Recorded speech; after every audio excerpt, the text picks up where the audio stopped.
My dear viewers and learners, welcome, নমস্কাৰ। আজি এই ভিডিঅ'টোত গুণোৎসৱ তৃতীয় পৰ্যায়ত 2023 হৈ যোৱা নৱম শ্ৰেণীৰ সোশিয়েল সায়েন্স কোৱেশ্যনসমূহ কৰি দি বুজাবলৈ চেষ্টা কৰা হৈছে। ছাত্ৰ ছাত্ৰীসকলে ভালদৰে ফলো কৰিলে আগন্তুক এনুৱেল পৰীক্ষাৰ কাৰণে কিছু সুবিধা হ'ব আৰু প্ৰতিটো প্ৰশ্নৰ লগতে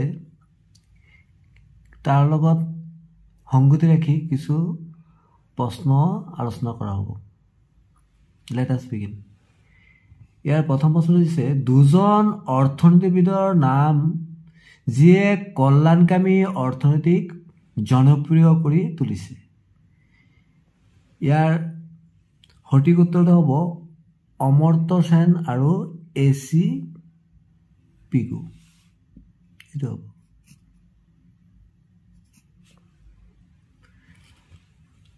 আমি জানো যে ইয়াত দুজন অৰ্থনীতিবিদৰ নাম দিছে যি কল্যাণকামী অৰ্থনীতি জনপ্ৰিয় কৰি তুলিছে আৰু কেইজনমান অৰ্থনীতিবিদ আছে যেনে এ.চি. পিগুটো আছে, ভিলফ্ৰেডো পেৰেট হিগছ আৰু ডক্টৰ অমৰ্ত্য সেন আছে। কেইগৰাকী অৰ্থনীতিবিদে যি কল্যাণকামী অৰ্থনীতিক জনপ্ৰিয় কৰি তুলিছিল।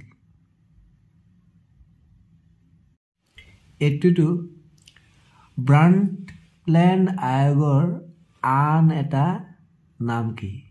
ইয়াৰ সঠিক উত্তৰটো হ'ব world commission on environment and development, বিশ্ব পৰিৱেশ আৰু উন্নয়ন আয়োগ। অপশ্যন চি হ'ব। 83 কেলৰি ভিত্তিক দৰিদ্ৰৰ সংজ্ঞাটো কোনটো সংস্থাই আগবঢ়াইছে? এ দিছে ব্ৰাণ্ডটলেণ্ড আয়োগ, ৰাষ্ট্ৰীয় নমুনা সমীক্ষা কাৰ্যালয়, ভাৰতৰ পৰিকল্পনা আয়োগ আৰু ডি দিছে তদানীন্ত পৰিকল্পনা আয়োগ। ইয়াৰ সঠিক উত্তৰটো হ'ব ভাৰতৰ পৰিকল্পনা আয়োগ। চি অপশ্যনটো শুদ্ধ হ'ব। এতিয়া আমি জানি লওঁ ভাৰতৰ পৰিকল্পনা আয়োগৰ সংজ্ঞা মতে গাঁও অঞ্চলত দৈনিক জনমূৰি ন্যূনতম 2400 কেলৰি আৰু চহৰ অঞ্চলত দৈনিক জনমূৰি ন্যূনতম 2100 কেলৰি খাদ্য আহৰণ কৰিব নোৱাৰিলে এজন ব্যক্তিক দৰিদ্ৰ বুলি কোৱা হয়। তাৰপিছত প্ৰশ্ন ইউ পি এৰ সম্পূৰ্ণ অৰ্থ কি? ইয়াৰ শুদ্ধ উত্তৰটো হ'ব ইউনাইটেড প্ৰগ্ৰেছিভ এলায়েন্স, সংযুক্ত গণতান্ত্ৰিক মৰ্চা। ইয়াৰ লগত সংগতি ৰাখি আন এটা প্ৰশ্ন আমি শিকিবলৈ যত্ন কৰোঁ। এন ডি এৰ সম্পূৰ্ণ অৰ্থটো হ'ল নেশ্যনেল ডেম'ক্ৰেটিক এলায়েন্স। ইয়াৰ পিছৰ প্ৰশ্নলৈ আগবাঢ়িলোঁ। বৰ্তমান বিশ্বৰ আটাইতকৈ জনপ্ৰিয় চৰকাৰ কোনবিধ? ইয়াত এ দিছে ৰাষ্ট্ৰপতীয় চৰকাৰ, বি দিছে এককেন্দ্ৰিক চৰকাৰ, চি দিছে সংসদীয় চৰকাৰ, ডি দিছে যুক্তৰাষ্ট্ৰীয় চৰকাৰ। ইয়াৰ শুদ্ধ অপশ্যনটো হ'ব চি সংসদীয় চৰকাৰ। এতিয়া সংসদীয় চৰকাৰক বেষ্ট মিনিষ্টাৰ মডেল চৰকাৰ বুলিও কোৱা হয়। বেষ্ট মিনিষ্টাৰ মডেল চৰকাৰ বুলিও কোৱা হয়। ইয়াৰ পিছৰ প্ৰশ্ন দন্দুৱা-দ্ৰোহ দমন কৰা নামনি অসমৰ বৰফুকনৰ নাম কি আছিল? এ দিছে বদন বৰফুকন, বি দিছে কলীয়া ভোমোৰা বৰফুকন, চি দিছে লাচিত বৰফুকন, ডি দিছে চাৰিংগীয়া ফুকন। ইয়াৰ সঠিক উত্তৰটো হ'ব বি অপশ্যনটো শুদ্ধ হ'ব কলীয়া ভোমোৰা বৰফুকন। কলীয়া ভোমোৰা বৰফুকনে দন্দুৱা-দ্ৰোহ নামে বিখ্যাত হোৱা হৰদত্ত বীৰদত্তৰ বিদ্ৰোহ দমন কৰিবলৈ সক্ষম হয়।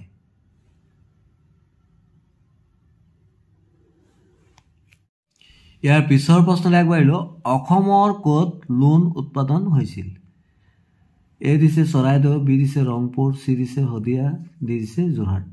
ইয়াৰ শুদ্ধ অপশ্যনটো হ'ব চি শদিয়াত।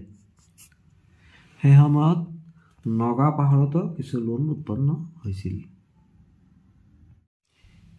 ইয়াৰ পিছৰ প্ৰশ্ন, কুখ্যাত প্ৰেছ আইনখন ইংৰাজে কোন খ্ৰীষ্টাব্দত জাৰি কৰিছিল? ইয়াৰ শুদ্ধ উত্তৰটো হ'ব 1878 খ্ৰীষ্টাব্দত। ইয়াৰ লগত সংগতি ৰাখি এতিয়া আমি কিছু কথা জানি লওঁ। 1861 খ্ৰীষ্টাব্দৰ পৰা ভাৰতবৰ্ষত বহু ঠাইত খাদ্যৰ অভাৱে দেখা দিছিল। দুৰ্ভিক্ষৰ কবলত বহুতো ভাৰতীয়ই মৃত্যুক সাৱটি ল'ব লগা হৈছিল। চৰকাৰে খাদ্যৰ অভাৱ দূৰ কৰাৰ কোনো ব্যৱস্থা নোলোৱাত দেশীয় ভাষাৰ কাকতসমূহে লৰ্ড লিটন আৰু তেওঁৰ তলতীয়া প্ৰাদেশিক শাসকসকলক চোকা সমালোচনা কৰিছিল। লিটনে ইয়াৰ বাবে খঙত টিঙৰি তোলা হৈ ভাৰতীয় আঞ্চলিক ভাষাৰ কাকতৰ ওপৰত পুনৰ বাধা নিষেধ প্ৰয়োগ কৰিবলৈ 1878 খ্ৰীষ্টাব্দত কুখ্যাত প্ৰেছ আইন জাৰি কৰিছিল।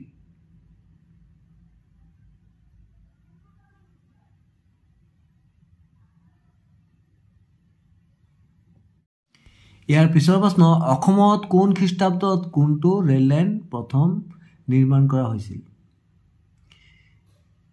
ইয়াৰ অপশ্যনকেইটা যদি চাওঁ দেখিলোঁ শুদ্ধ উত্তৰটো হ'ব অপশ্যন বি 1883 খ্ৰীষ্টাব্দত শদিয়াৰ পৰা ডিব্ৰুগড় পৰ্যন্ত। এতিয়া আমি আৰু কিছু কথা জানি লওঁ।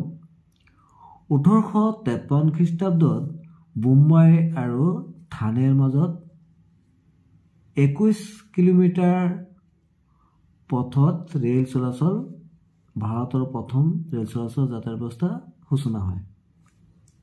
ইয়াৰ পিছত 1883 খ্ৰীষ্টাব্দত শদিয়াৰ পৰা ডিব্ৰুগড় পৰ্যন্ত অসমত ৰেল চলাচল আৰম্ভ হয়। ৰেল লাইন প্ৰথম নিৰ্মাণ কৰা হৈছিল। পিছৰ প্ৰশ্ন, তলৰ কোনখন আইনে ইংলেণ্ডৰ চৰকাৰক পোনপটীয়াকৈ ভাৰত শাসন কৰাৰ ক্ষমতা দিছিল? ইয়াৰ সঠিক উত্তৰটো হ'ব এই অপশ্যনটো শুদ্ধ হ'ব ভাৰত চৰকাৰ আইন 1858 খ্ৰীষ্টাব্দত। এতিয়া আমি জানি লওঁ কিছু কথা। ব্ৰিটিছ সংসদে 1858 খ্ৰীষ্টাব্দৰ 2 আগষ্ট তাৰিখে ভাৰত চৰকাৰ আইন গভৰ্ণমেণ্ট অৱ ইণ্ডিয়া এক্ট 1858 প্ৰণয়ন কৰিছিল। এই আইনে ইংলেণ্ড চৰকাৰক পোনপটীয়াকৈ ভাৰত শাসন কৰাৰ ক্ষমতা দিছিল।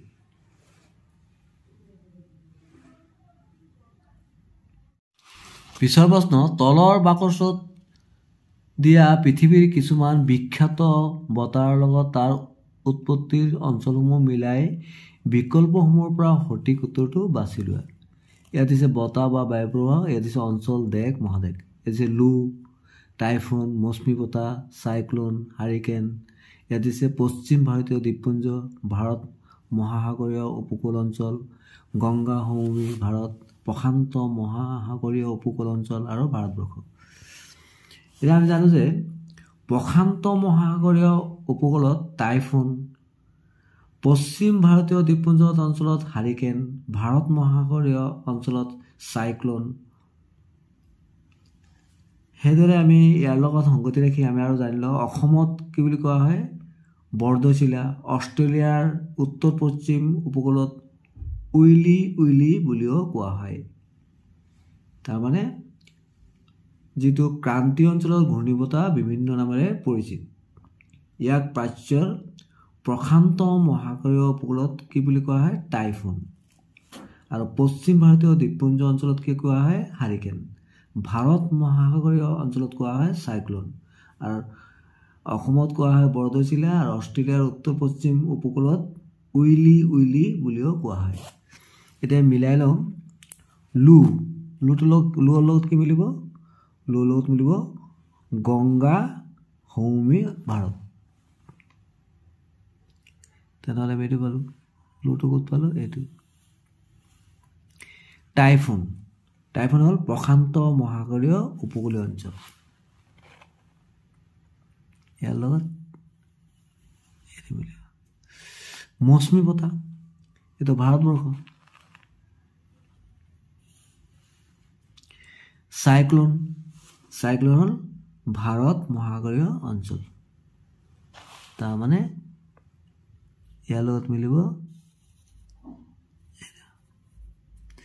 আৰু হাৰিকেন, হাৰিকেন হ'ব পশ্চিম ভাৰতীয় দ্বীপপুঞ্জ। তাৰমানে ইয়াৰ লগত এইটো মিলিব। তেনেহ'লে আমি কি দেখিলোঁ? এৰ লগত মিলিলে কি? এৰ লগত কি মিলিলে? 3, বিৰ লগত 4, চিৰ লগত 5, আৰু ডিৰ লগত 1, আৰু ইৰ লগত 2। তাহলে কোনটো অপশন হতে হবে? আমি দেখিলো বি অপশনটো হতে হবে। এই যে বি অপশনটো হতে হবে। এ কি দিছে? 3, বি 4, সি 5, ডি 2, ই 1। ইয়াৰ পিছৰ প্ৰশ্ন, মৌচুমীয় উদ্ভিদ পোৱা অঞ্চলত বাৰ্ষিক কিমান পৰিমাণৰ বৰ্ষণ হয়? ইয়াৰ সঠিক উত্তৰটো হ'ব চি অপশনটো, 100 সেন্টিমিটাৰৰ পৰা 200 সেন্টিমিটাৰলৈকে। এতিয়া আমি জানি লওঁ মৌচুমী উদ্ভিদ মানে মনচুন ভেজিটেশ্যনছ ভাৰতৰ অধিকাংশ ঠাইত পোৱা যায়। বাৰ্ষিক 100 সেন্টিমিটাৰৰ পৰা 200 সেন্টিমিটাৰ বৰ্ষণ হোৱা আৰু গড়ে প্ৰায় 27 ডিগ্ৰী সেন্টিগ্ৰেড উত্তাপযুক্ত অঞ্চলত এনেবিধ উদ্ভিদ দেখা যায়। ইয়াৰ পিছৰ প্ৰশ্ন, জনসংখ্যাৰ হিচাপত ভাৰতৰ বাকী ৰাজ্যবিলাকৰ তুলনাত অসমৰ স্থান কিমান? অসমৰ স্থান হ'ল কোনটো? এ দিছে 14, বি দিছে 15, সি দিছে 12, আৰু ডি দিছে 16। কোনটো হ'ব? চতুৰ্থ, তাৰমানে 14 নম্বৰ স্থান। এতিয়া ইয়াৰ লগত সংগতি ৰাখি আমি কিছু কথা জানি লওঁ। ভাৰতৰ উত্তৰ প্ৰদেশ ৰাজ্যখন জনসংখ্যাত দেশৰ ভিতৰত আটাইতকৈ জনবহুল ৰাজ্য। আৰু লাক্ষাদ্বীপ ৰাজ্যখন হৈছে ভাৰতৰ আটাইতকৈ কম জনসংখ্যাৰ ৰাজ্য। জনসংখ্যাৰ হিচাপত অসম ৰাজ্য দেশৰ 2.58% জনসংখ্যা।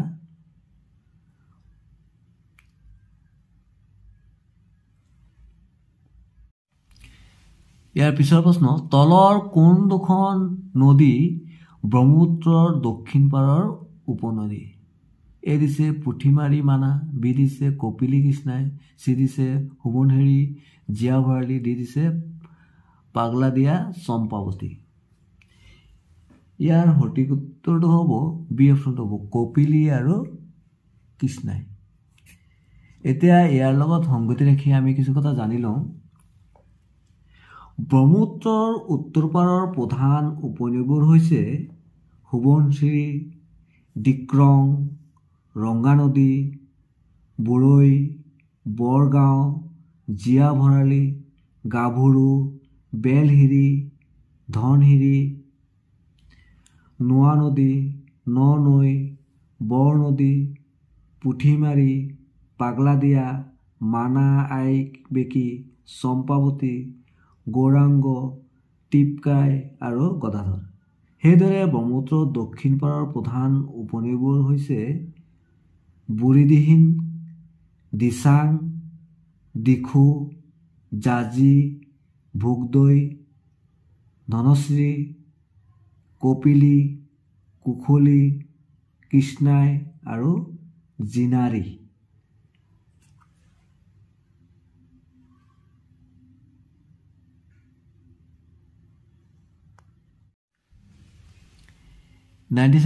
ভৈয়াম অঞ্চলৰ নদীয়ে যেতিয়া দুয়োপাৰ খহাই গতিপথ বহল কৰি পানীভাগ নামনিলৈ কঢ়িয়াই নিয়ে, সেই খননক কি বুলি কোৱা হয়? সৰ্পিল গতি, না জলচালিত ক্ৰিয়া, না উপঙি থকা অৱস্থা, না পাৰ বা পাৰ্শ্ব খনন? কি বুলি কোৱা হয়? ইয়াৰ সঠিক উত্তৰটো হ'ল ডি অপশনটো। কি কোৱা হয়? পাৰ্শ্ব খনন।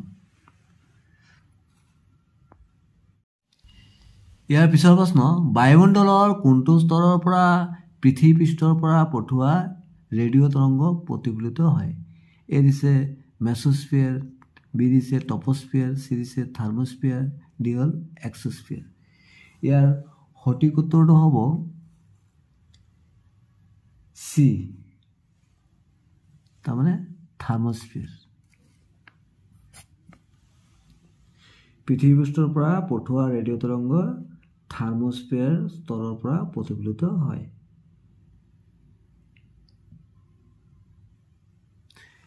99 পিছৰ প্ৰশ্ন, ব্ৰহ্মপুত্ৰৰ বুকুত থকা মাজুলী নদীদ্বীপটো কি প্ৰকাৰৰ ভূ অৱবায়ৰ যিটো নদীৰ কাৰ্যৰ দ্বাৰা গঠিত হৈছে?